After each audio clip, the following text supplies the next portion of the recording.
also made some dubious claims on inflation.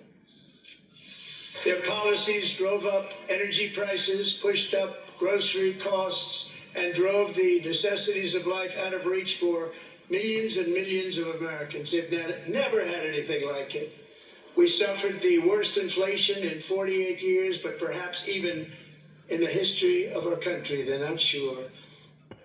So that claim is partially false. While the inflation rate hit its highest peak since 1981 in June of 2022, it wasn't the worst in history. That was right after World War I, when it reached roughly 24%. It should also be noted that by the time Biden left office, inflation had fallen to roughly 3%, Joe.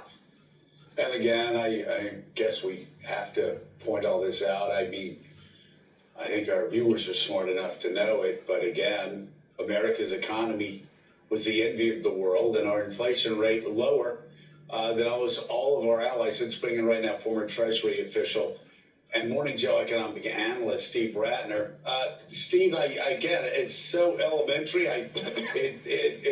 It's kind of boring to me to have to just state something that is quite so obvious, but it becomes necessary the morning after so many things it said that are just not true, especially about the economy. The economy, by just about every standard, was stronger than every economy in the world, as Mika said, as The Economist has said, as people, leaders across the world have said. United States economy, the envy of the world before Donald Trump got into office. It's not looking quite that way right now because of the fear of tariffs, the stock market going down, the economy slowing down, consumer confidence slowing down, people on Wall Street afraid to move forward with mergers and acquisitions because of the fear of the unknown. We could continue to go on. But again, the reality is starkly different than what we heard last night. In just 6 weeks. Joe,